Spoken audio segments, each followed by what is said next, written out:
Now Vasuki indicus Bharat में किस time exist करता था, ये इतना बड़ा साइज में क्यों हो गया, हमें इतने साल क्यों लग गए ये जानने में कि दुनिया का सबसे बड़ा सांप वासुकी इंडिकस ये भारत में एग्जिस्ट हमें करता भी था, भारत देखने की में जमीन पे था। इंटरेस्ट है।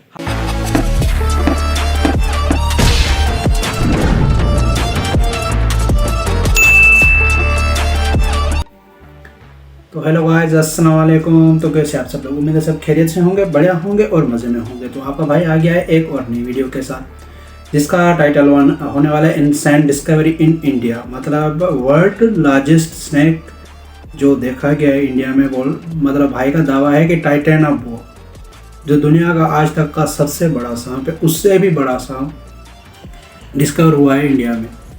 तो वो देखेंगे फिर भाई की बातों में कितनी सच्चाई है कितनी सच्चाई नहीं है, वो तो वीडियो देख के ही पता चलेगा। और फिर आप लोगों की कमेंट सेक्शन में बता देना अगर डिस्कवर हुआ है, अगर वह आप लोग वहाँ से देख रहे हो तो इस बात में कितनी सच्चाई है कितनी सच्चाई नहीं है। बाकी बातें बाद में करेंगे वीडियो देखने के बाद, जो भी होगा पता चल जाएगा। बगैर टाइम ज़ाया करते हुए वीडियो की तरफ चलते हैं और वीडियो स्टार्ट करते हैं। Let's get started.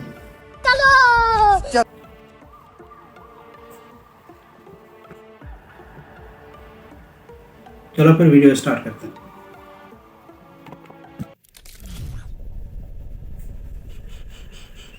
नमस्कार and I welcome you all to study IQ। मैं हूं प्रशांत धवन। नाउ लंबे समय तक आप लोगों ने शायद YouTube पे कई वीडियोस देखी होगी, कई आर्टिकल्स देखे होंगे, कई इमेजेस देखी होगी इस भीमकाय सांप की। इसका नाम है टाइटेनाबुआ। लंबे समय तक पूरी दुनिया ये मानती थी कि ये अब तक का पूरी धरती के इतिहास का सबसे ज़्यादा बड़ा सांप था। इसकी लेंथ माना जाता है 14 सही बात। मीटर से भी ज़्यादा थी। और बिल्कुल टाइटेनाबुआ अगर घात लगाकर बैठे तो एक बार को टीरेक्स जैसे डायनासोर को भी ये निपटा सकता था। मगर रिसेंटली इंडिया में एक ऐसी डिस्कवरी मिली है, एक प्राचीन सांप के ऐसे फॉसिल्स ओह। मिले हैं जिससे हमारी समझ हिस्ट्री के बारे में कंप्लीटली बदल गई है। टाइटेनाबुआ इतिहास का सबसे बड़ा सांप नहीं था, ये टाइटल जाता है वासुकी वासुकी इंडिकस को। इंडिकस को। हाल ही में IIT की रिसर्च में ये पता लगा है कि वासुकी इंडिकस ये एक्चुअली धरती के इतिहास का सबसे लंबा और सबसे बड़ा सांप था। ये ऑल टुगेदर एक अलग ही टाइप का बीस्ट था। नाउ वासुकी इंडिकस भारत में किस टाइम एग्जिस्ट करता था, ये इतना बड़ा साइज में क्यों हो गया, हमें इतने साल क्यों लग गए ये जानने में कि दुनिया का सबसे बड़ा सांप वासुकी इंडिकस ये भारत में एग्जिस्ट हमें करता भी था, भारत देखने की में जमीन पे था। इंटरेस्ट है। हमारे देश पे देखिए हम लोग एक्सप्लोरेशन पेलियोंटोलॉजी पर पैसा खर्चते ही नहीं है और हमें पता ही नहीं है कि हमारी धरती के नीचे कितने राज छुपे हैं, कितने सारे प्राचीन डायनासोर्स, प्राचीन क्रीचर्स थे, भीमकाय क्रीचर्स जो एक टाइम पर भारत की धरती पर चला करते थे। ना सबसे पहले तो ना आपको एक बहुत ही इंटरेस्टिंग मैप दिखाता हूँ। आज से 50 मिलियन साल पहले धरती का मैप ऐसा हुआ करता था। जो वर्ल्ड मैप आज के समय हम देखते हैं, आप नोटिस कर पाओगे ये वर्ल्ड डिफरेंट है, मैप काफी कितना डिफरेंट है, डिफरेंट है। ये AI से बना हुआ यूरोप के लगता है। बहुत सारे हिस्से पानी में डूबे हुए हैं। इंडियन सब कॉन्टिनेंट जो आज के समय modern day Republic of India है, पाकिस्तान, बांग्लादेश, इवन श्रीलंका, ये अभी तक यूरेशिया से टकराए भी नहीं है। तो मतलब कि हिमालयन माउंटेन्स अभी तक बने भी नहीं है। अफ्रीका के बहुत सारे हिस्से पानी में डूबे हैं, साउथ अमेरिका का बहुत सारा हिस्सा पानी में डूबा है। ये कंप्लीटली एक अलग ही दुनिया थी। जो सही है। तापमान था धरती का ये काफी ज्यादा था। इंसानों का नामो निशान नहीं था। होमो सेपियंस छोड़िए, केवमैन भी आपको इस एरा में नहीं मिलेगा। पूरी धरती पर या तो भीमकाय जीव थे या फिर मैमल्स थे जो अपनी एवोल्यूशन की बहुत ज्यादा अर्ली स्टेज पे थे। इसके बारे में भी आपको और बताऊंगा, मगर सबसे पहले तो ना एक साइज कंपैरिजन देखते हैं कि वासुकी इंडिकस एक टाइटेनाबुआ से चलो साइज देखते में हैं, कितना इसी बड़ा बात था। के लिए तो वीडियो देखते हैं। मैक्सिमम साइज हम मान के चलते हैं एक टाइटेनाबुआ जो आज से 60 मिलियन साल पहले एग्जिस्ट करता था, primarily modern day south American continent में। इसका साइज मैक्सिमम माना जाता है 14 से लेकर 14.5 मीटर के आसपास था, जबकि वासुकी इंडिकस कन्विंसिंगली ओह। 15 मीटर से भी साइज में बड़ा था। ये साइंटिस्ट आज के समय मान रहे हैं। और ऑब्वियसली आप अगर वासुकी इंडिकस और टाइटेनाबुआ के साथ में एक ह्यूमन बीइंग का कंपैरिजन करोगे तो वो साइज में कुछ भी नहीं होगा। इन दोनों भीमकाय सांपों के सामने अगर एक ह्यूमन बीइंग होता तो उसके बचने के कोई चांसेस नहीं थे। और सबसे इंटरेस्टिंग बात देखिए कि जब पेलियंटोलॉजिस्ट को, बाय द वे पेलियंटोलॉजिस्ट एक ऐसा आदमी होता है जो फॉसिल्स को स्टडी करता है। जब सबसे पहले वासुकी इंडिकस के फॉसिल्स मिले गुजरात के कच्छ एरिया में, वहां पे एक लिग्नाइट माइन है, वहां पे अचानक से सही। ये फॉसिल रिमेन्स मिले। इनिशियली पेलियंटोलॉजिस्ट को, साइंटिस्ट को लगा कि मोस्ट प्रॉब्ली ये एक क्रोकोडाइल था। एक क्रोकोडाइल ही होगा क्योंकि जो साइज था हड्डियों का, साइंटिस्ट पेलियंटोलॉजिस्ट इमेजिन नहीं कर पा रहे थे कि एक सांप इतना बड़ा हो सकता है साइज में, क्योंकि अगर ये एक सांप होता तो इसका साइज डेफिनेटली टाइटेना बोआ से भी बड़ा होता, और ये बात मानने को कई लोग सही रेडी है। नहीं थे। धीरे धीरे और डिस्कवरीज हुई और स्टडीज हुई और इवेंचुअली पता लगा कि नहीं, जिसको हम क्रोकोडाइल मान रहे थे ये तो एक्चुअली एक सांप था। और फिर फाइनली इसे एक नाम भी दिया गया, वासुकी। ये नाम भी बहुत ही इंटरेस्टिंग है। आपने काफी बार शिव जी की मूर्ति, शिव जी की इमेजेस देखी होंगी और आपने नोटिस किया होगा कि हमेशा उनके कंधों पे, उनकी गर्दन के पास एक सांप है। देखा नाउ है। जो ये सांप है ना, इसका नाम अच्छा। है वासुकी, और हिंदू रिलीजन में मान्यता है कि वासुकी है the king of all serpents, सबसे ताकतवर सांप। और सबसे फैसिनेटिंग बात यह है कि इस सांप के बारे में जापानीज और चाइनीज कल्चर्स में भी अच्छा। आपको वर्णन मिलेगा। हालांकि जापानीज और चाइनीज लैंग्वेज में अलग नाम से बुलाया जाता है वासुकी को, मगर वो लोग भी मानते हैं कि बिल्कुल एक भीमकाय सांप एग्जिस्ट करता था, और चाइनीज और जापानीज माइथोलॉजी में माना जाता है कि ये 8वां ओह। ग्रेट ड्रैगन था। तो अब आप समझ गए होंगे कि जब दुनिया का सबसे बड़ा सांप मिला तो ये क्यों डिसाइड किया गया कि इसका नाम हाँ, ये होगा तो वासुकी जानने वाली बात है। इंडिकस। इंडिकस क्योंकि इसकी खोज भारत में हुई है। और जितना इस प्राचीन क्रीचर की फॉसिल्स को स्टडी किया गया है, हमें यह भी पता लगा है कि इसके अटैक करने का तरीका मॉडर्न डे एनाकोंडास जैसा हुआ होगा। इतना बड़ा शरीर लेकर मोस्ट प्रोबेबली ये फास्ट सही अटैक्स तो बात करता है। नहीं होगा, ये सही। घात लगा के बैठता होगा। और जिस तरीके से एनाकोंडा बस वेट करता है अपने प्रे का, जैसे ही प्रे पास आता है इमीडिएटली अपनी कंप्लीट स्ट्रेंथ से उसको मार देता है, सेम टाइप का ही अटैक वासुकी इंडिकस भी करता होगा। और अगर यहाँ पे आपका सवाल यह है कि क्या वासुकी इंडिकस ने कभी टायरानोसोरस रेक्स या फिर किसी बड़े डायनासोर को मारा होगा, देखो यहाँ पे एक बात मैं क्लियर कर दूं, बिल्कुल यूट्यूब पर और जगह हम लोग एंटरटेनमेंट के लिए काफ़ी बार इमेजिनेशन सही के है। हिसाब से सिनेरियो बनाते हैं कि जी एक टायरानोसोरस रेक्स अगर लड़ता एक टाइटेना बोआ से या फिर किसी और डायनासोर सही से बात तो है। क्या रिजल्ट होता। आपने देखा होगा, लोगों को काफ़ी मज़ा आता है देखने में, काफ़ी मूवीज भी बनती है इसको लेकर, hmm. Jurassic Park for example. But in reality हमें यहाँ पर एक बात समझनी होगी, डायनासोर्स पूरी धरती से एक्सटिंक्ट हो गए थे 66 से लेकर 69 मिलियन साल पहले। और वासुकी इंडिकस की जो फॉसिल्स मिली हैं, ये माना जा रहा है कि करीब 47-48 सही। मिलियन साल पुरानी है।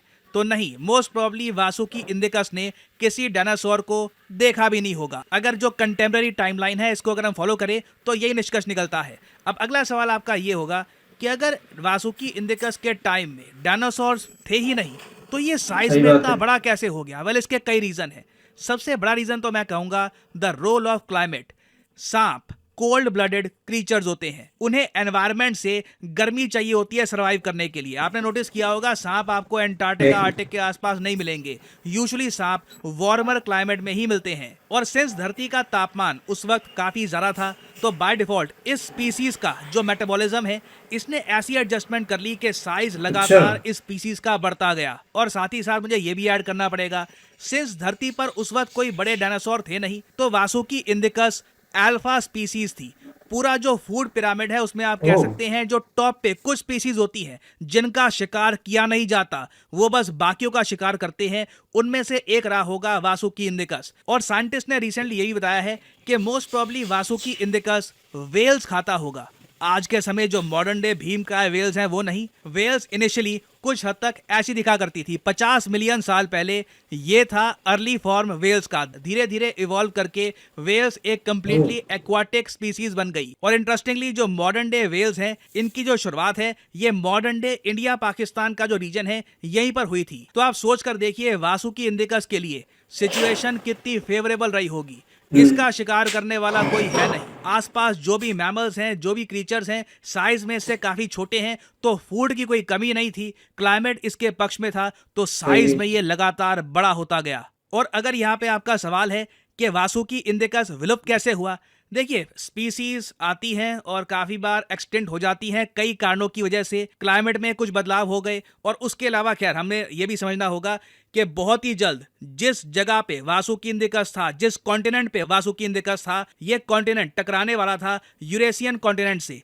तो एक बहुत ही बड़ा जियोलॉजिकल इवेंट भी होने वाला था जिससे क्लाइमेट में, फूड सप्लाई में बड़ा चेंज आया होगा, और वासुकी इंडिकस जैसे सांप इवेंचुअली एक्सटेंट हो गए। हालांकि ऑब्वियसली सांप अगर हम बात करें एज ए रेप्टाइल आज भी जीवित हैं, हर जगह जीवित हैं, बस उनका वो साइज नहीं रहा जो एक टाइम पर वासुकी इंडिकस जैसे सांपों का हुआ करता था। और अगर यहाँ पे आपका सवाल ये है कि हम लोग वासुकी इंडिकस के बारे में अब बात भी क्यों करें, ठीक है एक जमाने में 5 करोड़ साल पहले रहा होगा एक सांप, हमें क्या। देखिए, ये आज के समय एक इंडस्ट्री है जो हम टैप नहीं कर रहे। आज के समय पूरी दुनिया, यूरोप, यूएस, चाइना, जापान, हर जगह लेख लिख के जा रहे हैं वासुकी इंडिकस के बारे में। यहाँ पे आप देख पाओगे CNN वर्ल्ड का आर्टिकल है, colossal pre historic snake discovered in India. पूरी दुनिया बात कर रही है कि टाइटेना बोआ से भी बड़ा सांप इंडिया में मिला है। सही बात है। इससे देखिए टूरिज्म इकट्ठा होता है। कई देश है दुनिया भर में जिन्होंने डायनासोर तो है। टूरिज्म की इंडस्ट्री बना रखी है। टूरिज्म बढ़ता है यूएसए जैसे। इसका प्राइम एग्जांपल है। यूएसए में कहीं भी डायनासोर की फॉसिल्स मिलती हैं, ये लोग एक पूरा म्यूजियम खड़ा कर देते हैं। म्यूजियम में टूरिस्ट आते हैं, विजिटर्स आते हैं, रेवेन्यू होता है जनरेट। इंडिया में भी मैं आपको बता दूं, कई हमारे छोटे शहर हैं, गांव हैं, अगर वहां पे डिस्कवरी होती है एक डायनासोर की या फिर वासुकी इंडिकस जैसे एक प्राचीन क्रीचर की, तो इस डिस्कवरी मात्र से ही उस पूरे क्षेत्र की इकोनॉमी पर एक बड़ा इंपैक्ट आ सकता है। आप वहां पे एक म्यूजियम बनाओ, आप वहां सही पर बात है। पेलियंटोलॉजिस्ट को इनवाइट करो, उनके रहने के लिए होटल्स वहां पे होने चाहिए, स्टडी करने के लिए प्रॉपर जगह होनी चाहिए। आप देखोगे दुनिया भर से लोग भारत में आएंगे, पैसा खर्चेंगे इंडिया में, और इंडिया का नाम भी फेमस हाँ, होगा। ये बातें तो अहम होती हैं एक Important कंट्री के लिए, destination for डेवलपमेंट के लिए, paleontologist, क्योंकि इकोनॉमी याद के लिए। रखिएगा इंडिया में अभी डिस्कवरी हुई ही नहीं है। हमने अभी तक प्रॉपरली अपने देश की धरती को खोदा ही नहीं है। हमें पता ही नहीं है कि कौन कौन सी मिस्ट्रीज दबी हुई हैं, कौन कौन से प्राचीन डायनासोर्स यहाँ पे थे, कौन कौन से प्राचीन क्रीचर्स थे जिनके बारे में शायद पूरी दुनिया को अभी आइडिया ही नहीं है। तो ये एक अनटैप्ड इंडस्ट्री है, हमें डेफिनेटली इसमें टैप करना चाहिए और इससे millions perhaps billions of dollars का लॉन्ग टर्म में फायदा होगा हमारे देश को। मैं यहाँ पे आपसे सवाल पूछूंगा कि जो ये टर्म है डायनासोर, या फिर उस वक्त 1842 में इसको कहा जाता था डायनासोरिया, ये टर्म किसने सबसे पहले बनाई थी? ये है यहाँ पे आपकी option, Alfred Russel Wallace, option B Richard Owen, option C Mary Stuart, या फिर option D Charles Darwin. Comment section में करिए उत्तर। जो लोग सही आंसर देंगे उनकी कमेंट को मैं हार्ट दे दूंगा ताकि बाकी लोग समझ पाएं कि सही उत्तर क्या है। और फाइनली आप लोगों के लिए एक इंपॉर्टेंट मैसेज। चलो भाई, ये थी आज की वीडियो। होपफुल आप लोगों को देखने में मज़ा आया होगा, हमें भी अच्छी लगी। तो हम इसमें ये देखने को मिला कि टाइटाना बोआ जो आज तक वर्ल्ड का लार्जेस्ट स्नेक था, अभी वो लार्जेस्ट स्नेक नहीं रहा उसके पास, वो अभी ये इंडिया के पास चला गया है उसका। तो होपफुल, बाकी इसकी बात ये भी सही है, अगर डिस्कवर होती रहेगी हर मुल्क की में, तो फिर इसकी इकोनॉमी में, टूरिस्ट में, हर चीज़ में फ़ायदा होता है। तो होपफुल आप लोगों को वीडियो पसंद आई होगी। अगर पसंद आई तो लाइक कर देना, शेयर कर देना, कमेंट कर देना, और कमेंट सेक्शन में भी यार बता दो कि नेक्स्ट वीडियो आपको किस टॉपिक पे चाहिए या किस वीडियो पे चाहिए। तो इंशाल्लाह कोशिश करेंगे उस पर वीडियो आएगी। चलो फिर वीडियो को एंड करते हैं। चलो फिर खुदा हाफिज़।